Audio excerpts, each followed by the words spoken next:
All right, this is the eighth lesson on the book of John. And in the last lesson, we focused on the self. Now, the self is the core of all our problems. I mean, not all of our problems, but the fundamental key problems as far as our relationship with God. It's the source of all sin, which separates us from God, which results in eternal damnation, right? Which required Jesus Christ's sacrifice. Nothing else could save us. Also, it is a basis for our love of the world and the things of the world, and really our love of self, right? You know, everything about that ego, pride, vanity, status, power. Um, and it's a source of all fleshliness, just the nasty, mean little devious things within us that people tend to overlook. And it's a source of all lies and craftiness and, wisdom of the world, right? And that led to all the devious, wicked things the Pharisees did. So that's what we're going to focus on today. We'll do a quick examination of those things. I think I'll try to run through it quick so I don't bore you too much. I won't, I guess, I won't labor this too much. So, specific examples of evil deeds of the Pharisees. To begin, people tend to blindly overlook the wrongs and evil they do while they are quick to point the finger at others. Remember, don't judge because you do worse things. Remember, he said, hey, you point your finger at your brother who's got a little speck in his eye. Well, look at you. You got a big log hanging out your eye, right? But you don't even notice that. Right? And that's human nature, right? To overlook wrong things in us. It's part of what's called self-serving bias, how we distort things in our mind to see it the way we want to see it. And this comes from Proverbs 21, one of many examples. Every man's way is right in his own eyes, but the Lord weighs the hearts. Yeah, and that's said many times in the Bible. Well over 100 times it says in the Bible, God judges your heart. He can see your heart and he judges. One example is Hebrews chapter 4, right? Remember, we're talking about the word of God is sharper than any two-edged sword, right? Able to divide, soul from spirit, joint from marrow, and able to see and read the thoughts and intentions of the heart, right? God sees what's going on in people's hearts, and it says elsewhere in the Bible that the heart is deceitful above all things. Okay, so here's some examples of kind of nasty stuff the Pharisees did. First example is Jesus Christ healing of the crippled person on the Sabbath day, right? And what does it say here? So I'll read this. I don't want to labor you guys too much, but I will read this one. So this comes from John chapter 5, verses 16 to 19. For this reason, the Jews were persecuting Jesus because he was doing these things on the Sabbath. But he answered them, my Father is working until now, and I myself am working. Right? I mean, it's God doing the work through him. For this reason, therefore, the Jews were seeking all the more to kill him because he not only was breaking the Sabbath, but also was calling God his own Father, making himself equal to God. Therefore, Jesus answered and was saying to them, truly, truly, I say to you, the Son can do nothing of himself. Right? That means it's God doing the work through him. Unless it is something he sees the Father doing, for whatever the Father does, these things the Son also does in like manner. So here's the thing. The Jews sought to persecute Jesus because he did good in the Sabbath. He healed people, right? They said, oh, you're violating the Sabbath. But they were equally violating the Sabbath because they did work in the Sabbath. They investigated the healing, right? They sought to persecute Jesus on the Sabbath. Both are forms for work, but they don't see that as wrong.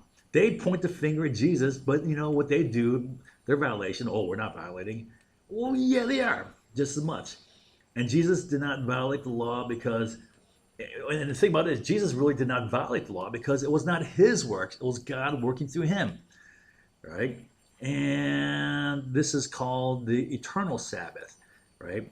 The Sabbatismos, the eternal day of rest when we cease from our works because it is now God doing his works through us. The other words for Sabbath, I think there's like 3 or 4 other words for Sabbath, and they all refer to the literal Sabbath, the literal seventh day of the week. All right. Only the Sabbatismos is figurative and points toward the spiritual Sabbath, when God abides within you and moves and works through you. Right? Then it's not, no, it's no longer your works, but it's God's works. So that Sabbath, the spiritual Sabbath, is also the last day, which is the day of perfection. You know, last day of the week, seventh day, right? Or completion, or attainment of the goal. That's what the word telos means. So it was the Jews who performed work on the Sabbath, not Jesus. Thus, they falsely accused Jesus for something they were guilty of doing. So they pointed the finger, accused Jesus of something which he wasn't doing, but they were doing, right? And isn't that like human nature to dishonestly, distort the way you see things, to judge others, but yet you overlook what you do, right? Total human nature, total characteristic of the self. Uh, Total way people distort things to serve themselves. All right, and at the same time, people say, oh, "I'm honest. I don't lie." Oh man, it's lie, lie, lie, lie. Right? Distort the way you see things, twist the way you see things, based on nothing, oftentimes. Right? Uh, Jews persecuted Jesus for Sabbath violation again when he healed the blind man. I'm not going to go into details of this, but again, they accused Jesus of breaking the Sabbath, but they broke the Sabbath. They went and hunted down the blind man's parents and said, "Hey, was he really born blind?" Right? And then they sought to persecute Jesus on the Sabbath. So they did work, and they're breaking the Sabbath, where Jesus did, because it was a Sabbatismos. God was working through him. All right. And the thing about it is, Jesus was doing good, right? Uh, God was doing good works through Jesus. Scribes and Pharisees try to trap Jesus with the law. So I'm not going to read, well, I guess I'll read through this one again. All right. This is the whole thing with the Jews, the scribes and Pharisees brought the woman caught in adultery before Jesus, not to honestly apply the law, but to use it to trap Jesus, right? They're using Jesus for a devious trap. So they're wickedly abusing God's holy law for something evil. Now, this is John chapter 8. Early in the morning, he came again into the temple, and all the people were coming to him, and he sat down and began to teach them. The scribes and the Pharisees brought a woman caught in adultery, and having set her in the center of the court, they said to him, "Teacher, this woman has been caught in adultery in the very act. Now, in the law, Moses commanded us to stone such women. What do you say?" They were saying this, testing him. The word testing, oh, what is that testing? I forget what the word is, but it means when God tests, it's meant to purify us. But when man tests, that same word means it's meant to make us stumble, to trip us up, to catch us in a trap. So that they might, I forget what the word for that, I remember it, I learned it once. Can't think of it right off the top of my head. So that they might have grounds for accusing him. But Jesus stooped down and with his finger wrote on the ground. Remember I told you that's symbolized the scribes' corruption of the law, making it filthy dirt of the law, that moral corruption. But when they persisted in asking him, he straightened up and said to them, "He who is without sin among you, let him be the first to throw a stone at her." Again, he stooped down and wrote it in the ground. All right, so he's doing it again, showing them this is what you're doing to the law. This is what you're doing to God's holy law. You're corrupting it. Okay, that's all I'll read. So then, let's see. The scribes and the Pharisees were the keepers of God's law, but they corrupted the law. These were the guys who were given the responsibility of keeping God's law, but they corrupted it. They used it to set a trap to catch Jesus, and that is evil. Using God's law for such an evil trap is doubly evil.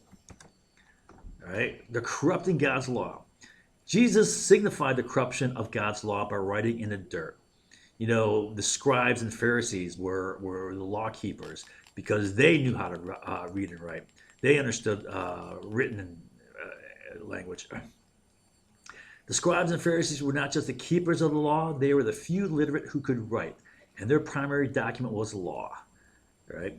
The scribes and Pharisees were falsely self-righteous because they wanted to kill a woman for sinning when they sinned all the time themselves. In this case, they're corruptly abusing God's law to try to trap Jesus in something that's totally self-serving. I mean, that's just wicked, right? Using God's law to do something wicked. Now, more generally, overall, the Pharisees corrupted the law by piling upon, they made up precept upon precept. Remember it says that in the Bible, right? They pile precept upon precept upon the backs of the people when they don't follow the law themselves. One example is Corban, which the Pharisees made up, right, as a means of getting more money for themselves, getting more offering, right?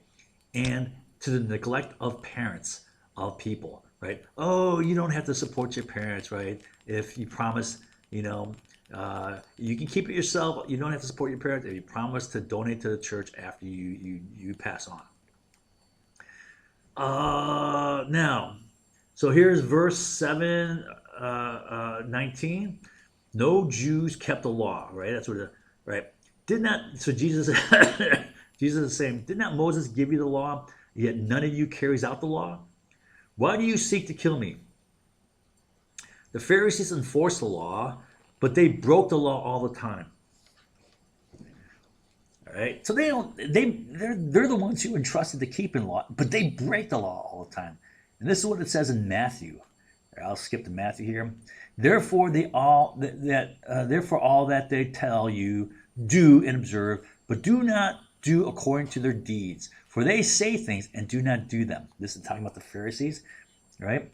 And they tie up heavy loads and lay them on men's shoulders, but they themselves are unwilling to move them with so much as a finger, right? And he's talking about the law. They pile on their backs all these ordinances, right?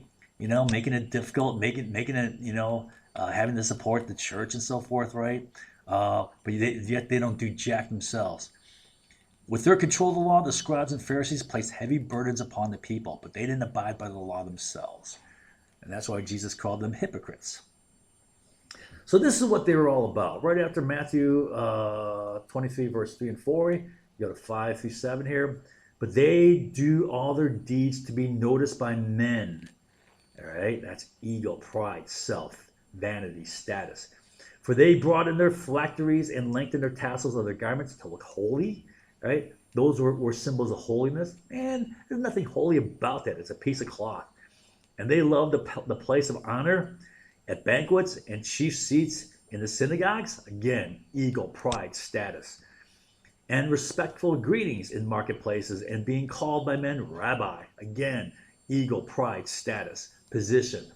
So that's what they're all about. They put on big false appearances of holiness with a dress. They covered the chief seats in synagogues and the place of honor at banquets to build up themselves, to feed their pride, their egos, to be big shots.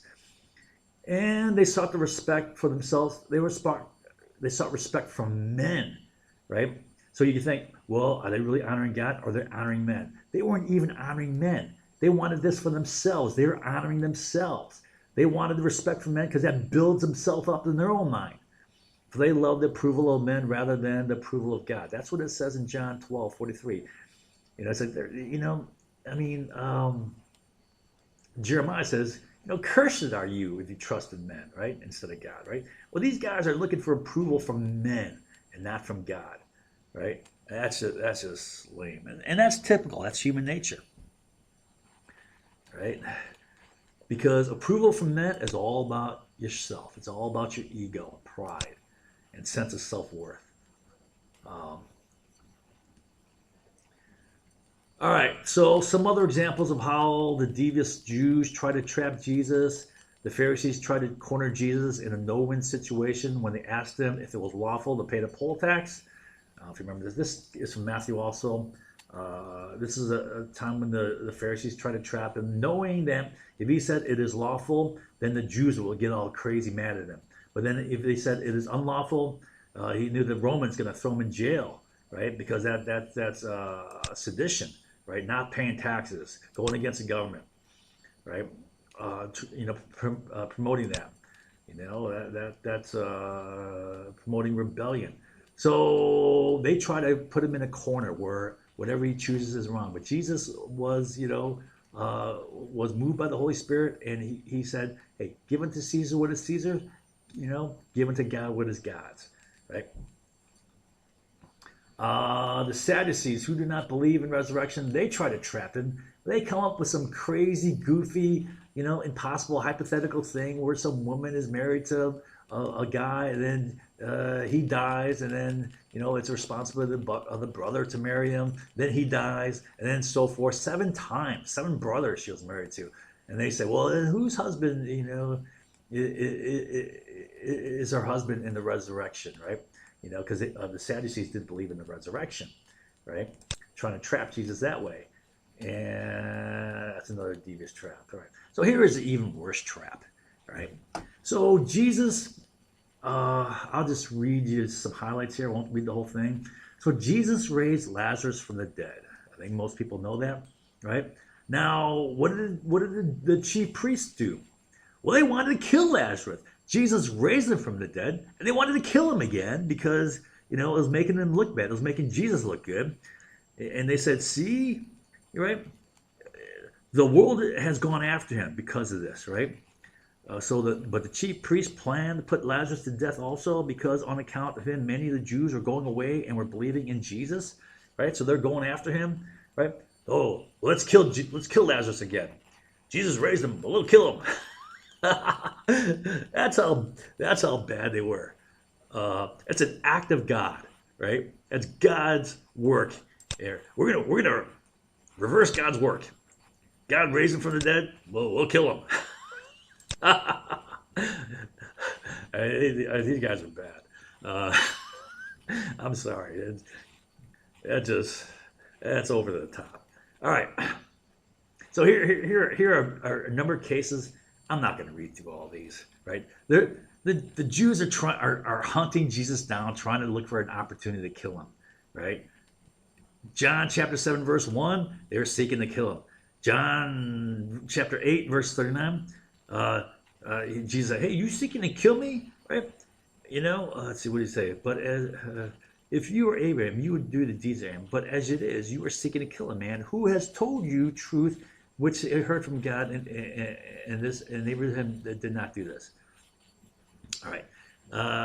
Okay. And Jesus said, I showed you many good works from the Father. For which of them are you stoning me? Right? They intended to kill him. All right. So another one. Oh, okay. So here is when the chief priests, plotted to kill Jesus, and here's their motivation why. Right? So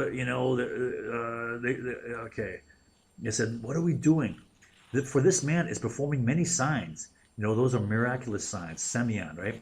If we let him go on like this, all men will believe him, and the Romans will come and take away our place in our nation. So why were they seeking to hunt Jesus down, kill him? Because it was self-serving materialism.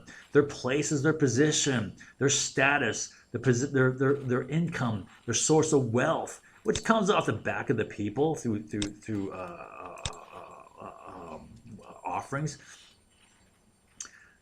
And then he says, nor do you take it into account that it is expedient for you that one man die for the people, and that the whole nation should not perish. Right? So this, from God's point of view, was his sacrifice of his son. But from their point of view, it was, let's kill this guy so that we can keep our wealth, and we can keep whatever, little bit of political independence we have. Because, when it says our place in our nation, their place is their source of position, status, and wealth, right? Their income. Their nation, what nation, right? Israel was consumed by the Holy Roman, not the Holy Roman Empire, yeah, the Roman Empire. I'm sorry, well, that came much later. The Roman Empire, right? So they weren't even a nation, they weren't independent. Now, what he's talking about is whatever little bit of autonomy, Pilate gave them, right? We're going to lose that. So, okay, they're going to save their position, status, wealth, and save what little autonomy, material benefit they had in the Roman Empire, right? They still had to pay taxes. All right. So again, here's another one. The Jews sought to kill him at the Passover.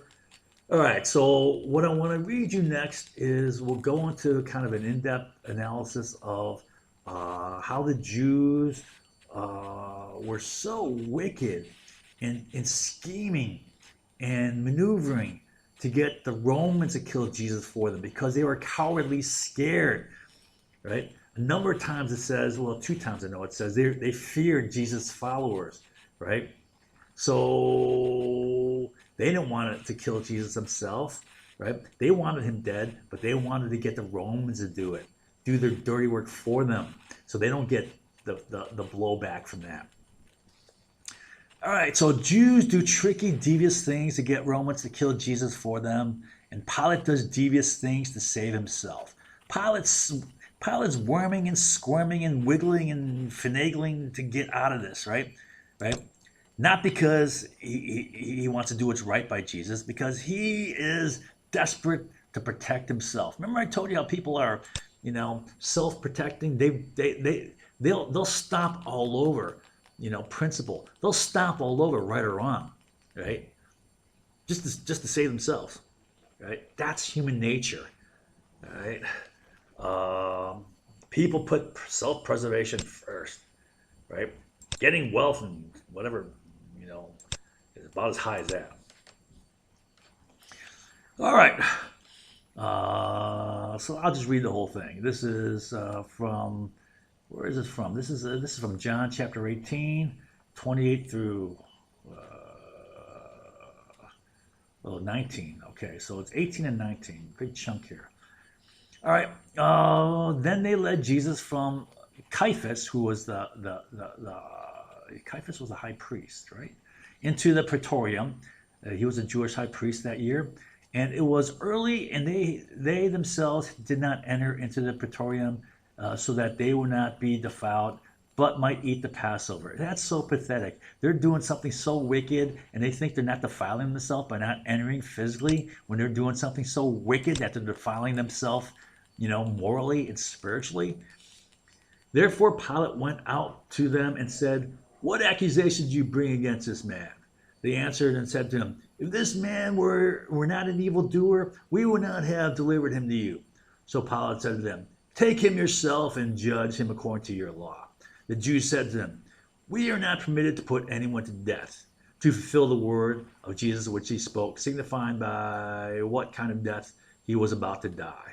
All right, well, I'll tell you what, this is a lie right here, right? They're lying. All right. Therefore, Pilate entered into the praetorium and summoned Jesus and said to him, "Are you the king of the Jews?" Jesus answered, "Are you saying this on your own initiative, or did others tell you about me?" Pilate answered, "I am not a Jew, am I? Your own nation and chief priests delivered you unto me. What have you done?" Jesus answered, "My kingdom is not of this world. If my kingdom were of this world, then my servants would be fighting so that I would not be handed over to the Jews. But as it is, my kingdom is not of this realm." Therefore Pilate said to him, "So you are the king of the Jews?" Jesus answered, "You say correctly that I am king. For this reason I have been born, and for this I come into the world, to testify to the truth. Everyone who is of the truth hears my voice." Pilate said to him, "What is truth?" And when he had said this, he went out again to the Jews and said to them, "I find no guilt in him. But you have a custom that I release someone for you at the Passover. Do you wish that I release for you the king of the Jews?" So they cried out again, saying, "Not this man, but Barabbas." Now Barabbas was a robber. He was also a murderer and seditionist. As far as I know, he murdered, and he was a seditionist, rebel. Pilate then took Jesus and scoured him, and the soldiers twisted together a crown of thorns and put it on his head and put a purple robe on him. And they began to come up to him and say, "Hail, King of the Jews!" and to give him slaps in the face. Pilate came out again and said to him, "Behold, I'm bringing him out to you so that you may know that I find no guilt in him." Jesus then came out wearing the crown of thorns and the purple robe. Pilate said to them, "Behold the man." So when the chief priests and officers saw him, they cried, saying, "Crucify, crucify." Pilate said to them, "Take him yourself and crucify him, for I find no guilt in him." The Jews answered him, "We have a law, and by that law he ought to die because he made himself out to be the Son of God." Therefore, when Pilate heard this statement, he was even more afraid. And he entered into the praetorium again and said to Jesus, "Where are you from?" But Jesus gave him no answer. So Pilate said to him, "You do not speak to me? Do you know that I have the authority to release you and I have authority to crucify you?" Jesus answered, "You would have no authority over me unless it had been given you from above. For this reason, who he will deliver me to you has a greater sin." As a result of this, Pilate made efforts to release him, but the Jews cried out, saying, "If you release this man, you are no friend of Caesar. Everyone who makes himself out to be a king opposes Caesar." Therefore, when Pilate heard these words, he brought out Jesus and sat down on judgment seat at a place called the Pavement, but in Hebrew, Gabbatha. Now it was a day of preparation for the Passover. It was about the 6th hour, and he said to the Jews, "Behold, your king." So he cried out, "Away with him!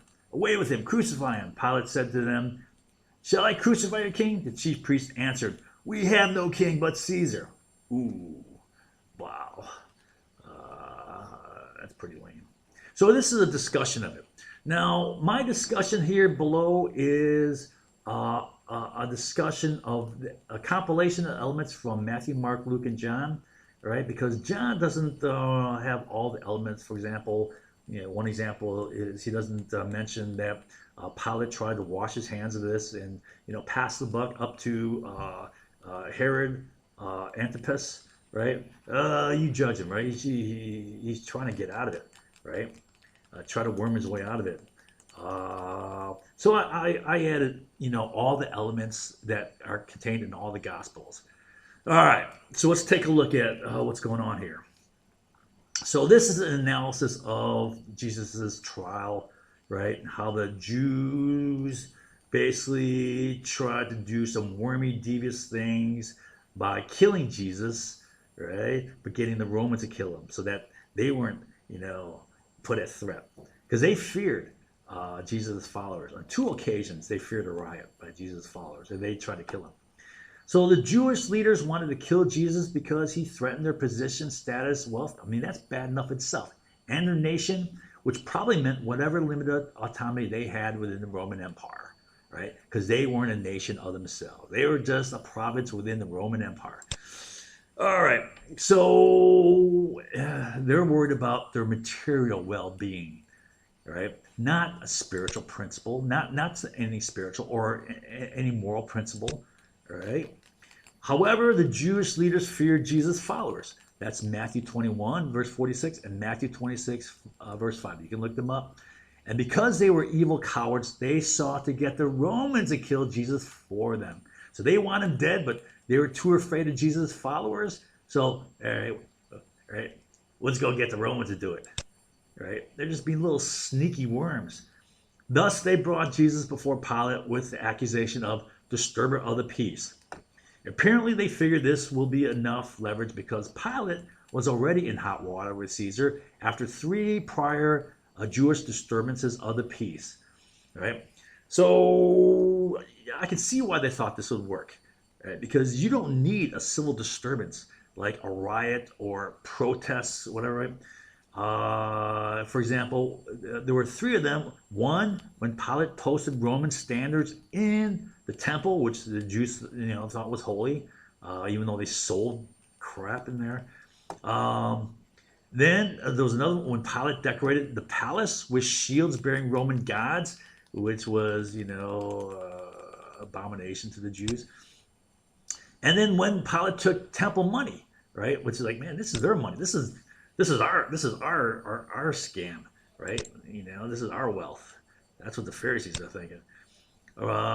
Pilate saw no relevance to himself in the case, and so he told the Jews to try Jesus according to your own law. Hey, he's breaking your religious law. You try him, right?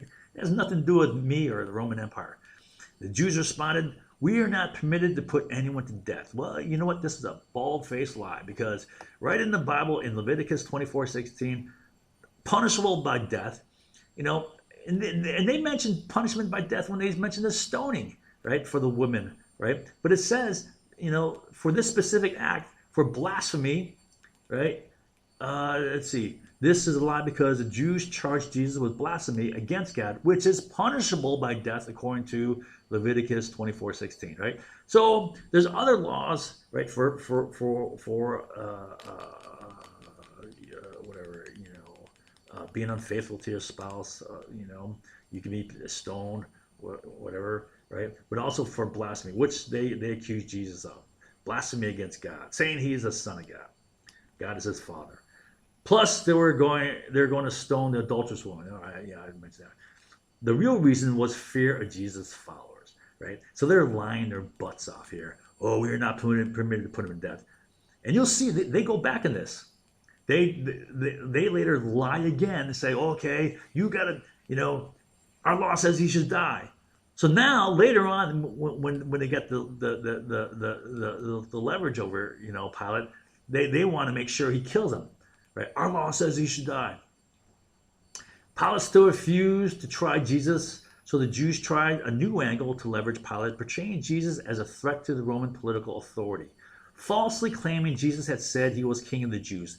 Never in the Gospels did he say he was king of the Jews, right? That I know of, right? Never did he say that himself until he was questioned by Pilate. So before this point, he never told the Jews that he's the king, right? Which he had not up until this point, right? And then sure, he said, yeah, okay, I'm the king of the Jews, right? But what did he mean by Jews? Well, Paul said the Jews meant something far different than literal Jews. Jews are not circumcised in the flesh. Jews are circumcised in the heart, right? It doesn't matter what race or where they're from, right? They can be Gentiles.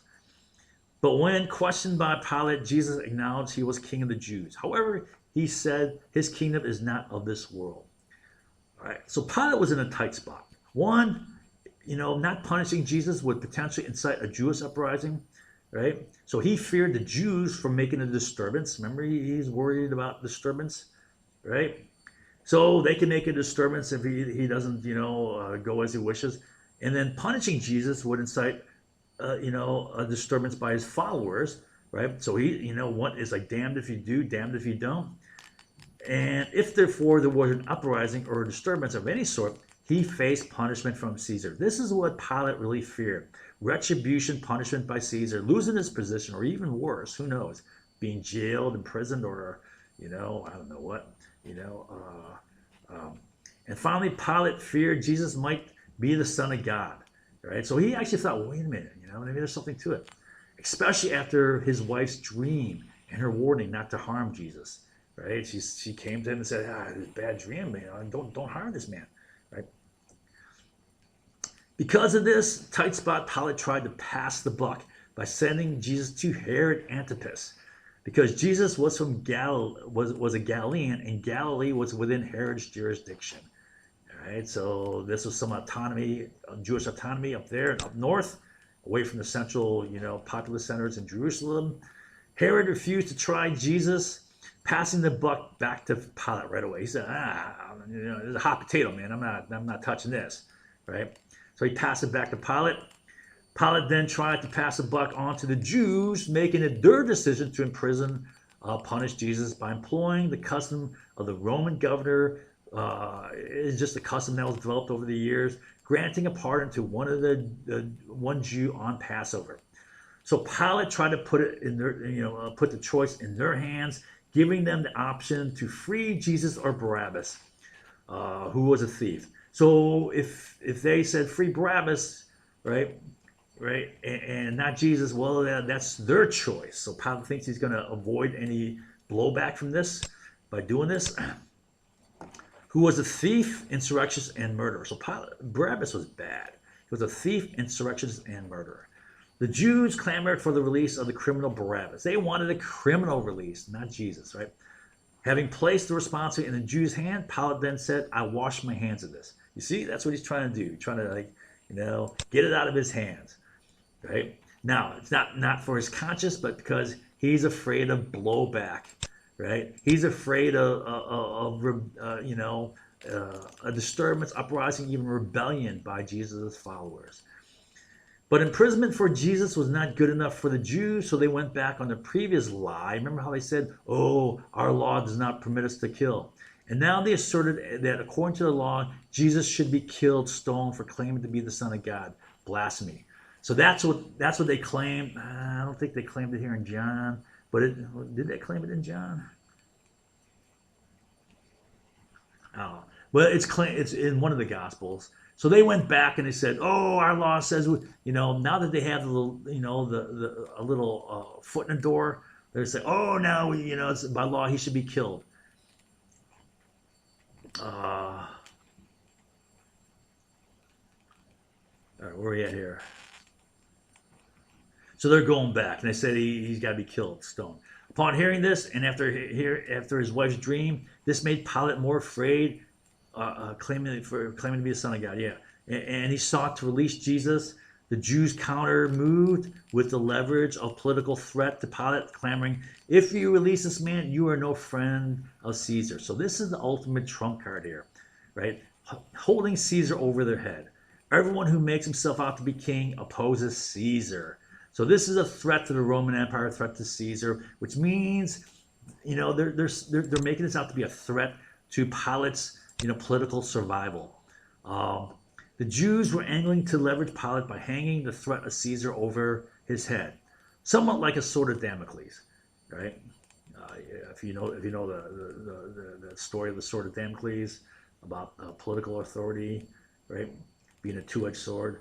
In the end, Pilate feared Caesar the most, so he caved in to this last threat and had Jesus scourged and then crucified. Right? So you can see how wormy both sides are. Both the Jews and Pilate maneuvered and finagled because they were both evil and cowardly. They were just wormy, weaselly people, right? Trying to get their evil deeds done, trying to get other people to do it for them, right? So they don't face a blowback, trying to avoid any repercussions, but yet, doing the thing that is optimal for what? For justice? No, for themselves. The Jews wanted to do evil and kill Jesus while fearing for their own safety. Pilate feared punishment from Caesar for mismanaged governorship if his action or inaction on Jesus created a public disturbance. It shows how wicked, wormy, and weaselly both the Jews and Pilate were. Well, this is human nature in general. I tell you what, I do a lot of work on U.S. wars, right? I know the masses know zero about it. They all disbelieve it. Why? Because they know anything? No. They're not about seeking truth and what's right. They're not about good and evil. They're all about me, please me, benefit me, right? That's self-serving bias. Human nature. It also showed how people in general are readily capable of cowardly, lying, devious, conniving, deceitful, self-serving deeds to save themselves and get what they want. Right? It's all about getting what they want and saving themselves. Right? Is that noble? No, that is anti-noble. That is ignoble. Right? The noble man sticks to what is right and true and good. Right? At the sacrifice of themselves.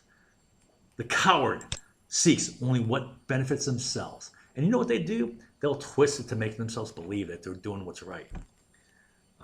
They'll find a way. It all comes back to fleshly self, the push. That is human nature, right? Humans are inherently ignoble. It takes effort, backbone to overcome, our fundamental self-serving, self-preserving nature. Okay, so again, this is, going to the self here and how the self leads you to do evil things. And this, I showed you a number of evil things that the Pharisees did. The worst of all was how they manipulated, finagled, wormed, and wiggled, right, to get the Romans to kill Jesus for them. That was just so pathetic. But again, that's human nature. All right. So that's why we have to overcome the self. We have to deny the self, right? We're all made with a self.